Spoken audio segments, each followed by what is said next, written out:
The APS school board has decided not to renew a nearly $50,000 contract with a national group that provided governance coaching and academic improvement strategies. Albuquerque police say the man killed last week at a hotel near the Sunport did not fire his gun during the confrontation. Workers at a Westside Albuquerque Starbucks have voted yes to unionize. And the Albuquerque City Council has passed a ban on intoxicating hemp products that exceed the federal THC threshold. From the Albuquerque Journal, this is the leading news. I'm Gino Gutierrez. It's Friday, June 6th, and we'll have more on those stories in a few moments, plus a look at the weather forecast on the other side of this break. This episode is brought to you by the Kirtland Partnership Committee. For 30 years, we've been dedicated to supporting, growing, and preserving the Kirtland National Security Complex. We work tirelessly to enhance military readiness, foster community partnerships, improve quality of life, and promote economic development right here in New Mexico. Join us in our mission to ensure that Kirtland remains a cornerstone of national security and a key provider of quality jobs and investment for all of Greater Albuquerque. Together, we can make a powerful impact. Kirtland Partnership Committee, proudly shaping the future of our national security for 30 years. Albuquerque Public Schools will not renew its nearly $50,000 contract with the Council of Great City Schools. With more on what this decision means for the district, we're now joined by Journal Education reporter Noah Kalabach. Noah, thank you so much for joining me. What can you tell us about what this contract was and what the implications of not renewing it might be? Yeah, absolutely. So this is a contract the district had with the Council of Great City Schools, which is based out of DC, for about just a couple months short of 3 years. And what they did is they provided coaching guidance. Basically means like they would advise board members on how they should handle certain situations. And it was all kind of in the name of improving student outcomes. Student-focused governance is what it's called. So for the past almost 3 years, they've been doing that. Now, recently, there's been some frustration from board members,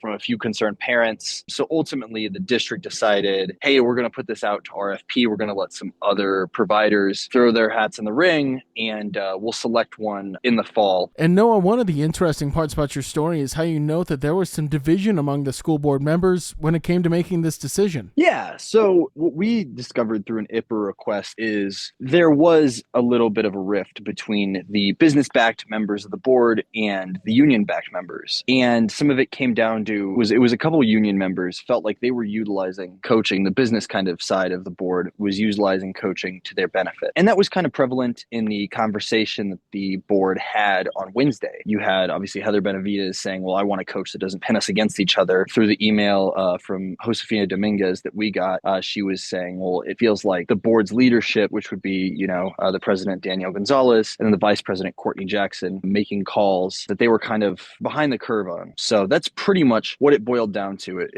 Towards the end of the tenure of this contract, it caused a further rift between those factions of the board.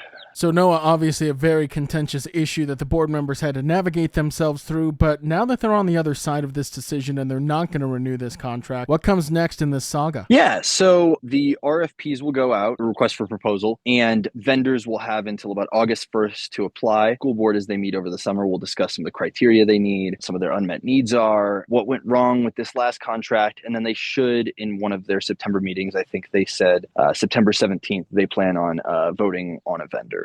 A busy summer ahead of the Albuquerque School Board as they start to parse out the details and narrow down their next provider. Journal Education reporter Noah Kalabach filling us in on the latest. Thank you so much, Noah. Always a pleasure, Gino.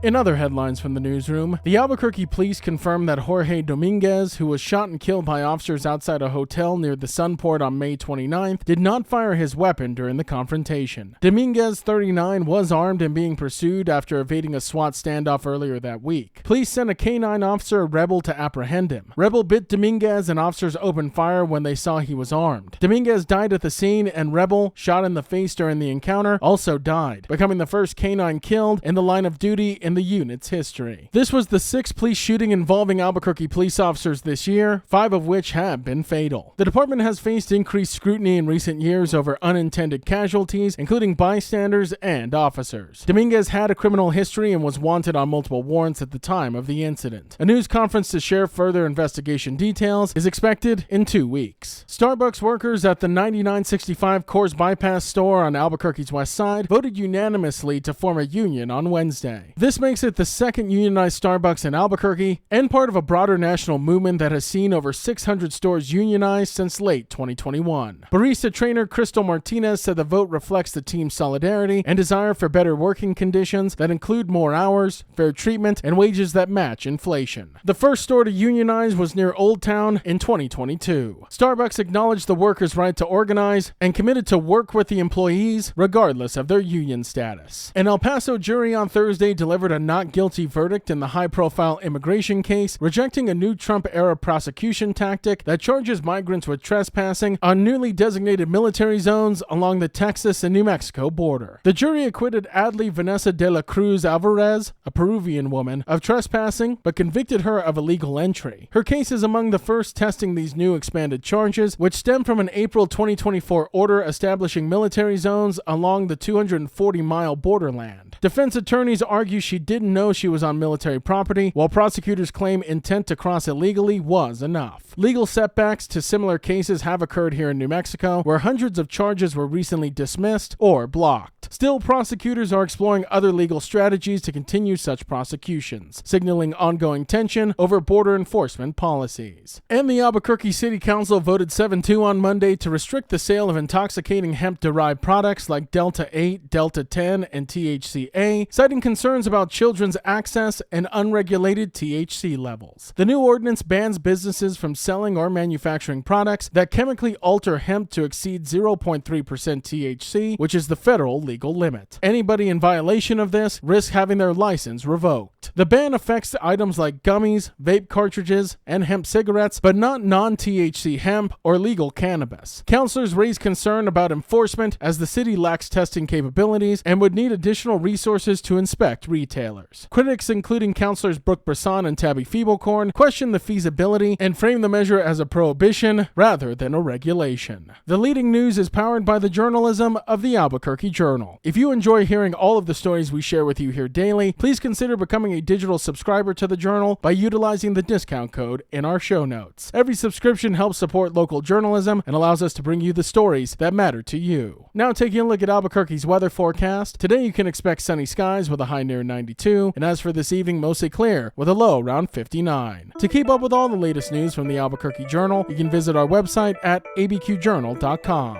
That's the leading news. I'm Gino Gutierrez. We'll be back on Monday.